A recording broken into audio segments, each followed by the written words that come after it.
السلام علیکم پیارے دوستو، حضرت نوح علیہ السلام کی زندگی کا مکمل واقعہ قرآن مجید میں بہت سے آیاتوں میں حضرت نوح علیہ السلام کے بارے میں ذکر کیا گیا ہے، اور مجموعی طور پر قرآن کی 29 صورتوں میں اس عظیم پیغمبر کے بارے میں گفتگو ہوئی ہے۔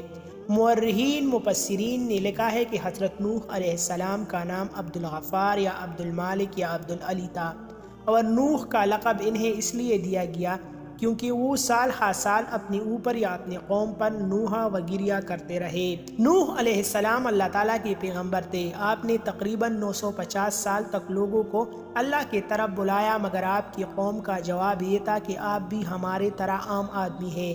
اگر اللہ کسی کو بطور رسول بھیجتا تو وہ فرشتہ ہوتا۔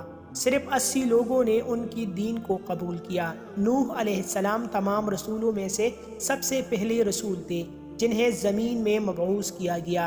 نوح علیہ السلام نے ان کی عذاب کی بد دعا فرمائی، جس کے نتیجے میں ان پر سیلاب کا عذاب نازل ہوا۔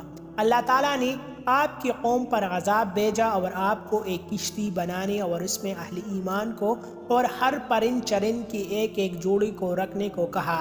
تب طوفان کی شکل میں عذاب آیا اور سب لوگ سوائے ان کے جو حضرت نوح علیہ السلام کی بنائی ہوئی کشتی میں سوار تھے ہلاک ہو گئے۔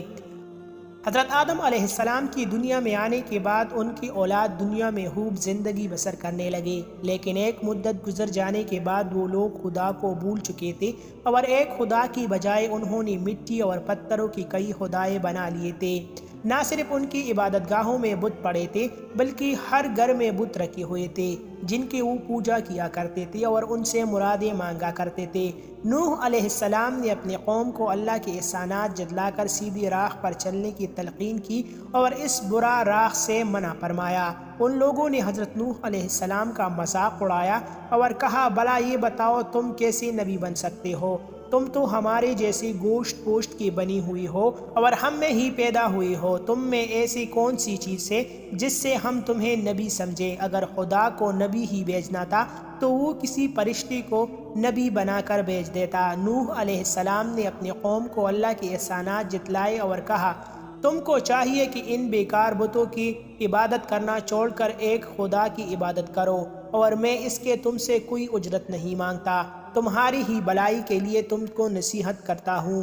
نوح علیہ السلام نے 950 سال تک اپنی قوم کو وعظ و تبلیغ کی اور کوشش کی کہ وہ خدا واحد کے سچے پرستار بن جائے، مگر ان پر کوئی اثر نہ ہوا، بلکہ نوح علیہ السلام وعظ فرماتے تو ان کا مذاق مستی میں اڑاتے، کانوں میں انگلیاں ڈالتے تاکہ ان کی آواز کانوں میں نہ پہنچ جائے۔ صرف چند لوگ تھے جو ان پر ایمان لائے۔ قوم کی یہ سرکشی اور نافرمانی دیکھ کر نوح علیہ السلام نے اپنے رب کو پکارا کہ اے اللہ، میں اس قوم سے تنگ آ گیا ہوں، اب تو ہی اس سے بدلہ لے۔ اللہ تعالیٰ نے حضرت نوح علیہ السلام کو حکم دیا کہ ایک کشتی بناؤ، اور یہ بھی حکم دے دیا کہ دیکھنا اب کسی کی سفارش نہ کرنا، اب ان پر ضرور عذاب نازل ہوگے رہے گا۔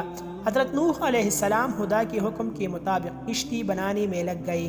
جب آپ کشتی بنا رہے تھے تو قوم کے لوگ آپ کا مذاق اڑا رہے تھے، تانے کس رہے تھے کہ کل تک تبلیغ کر رہے تھے، آج ایک کشتی والے بن گئے۔ کبھی کہتے کہ کشتی تو بنا رہے ہو لیکن دریا کہاں سے لاؤ گے کشتی چلانے کے لیے؟ حضرت نوح علیہ السلام اپنے کام میں لگے رہے۔ جب کشتی بن کر تیار ہو گئی تو خدا نے حکم دیا کہ اپنے اہل اور ان لوگوں کو کشتی پر سوار کر لو جو مجھ پر ایمان لے آئے ہیں، اور ہر جانور کا ایک ایک جوڑا بھی کشتی میں رکھ لو۔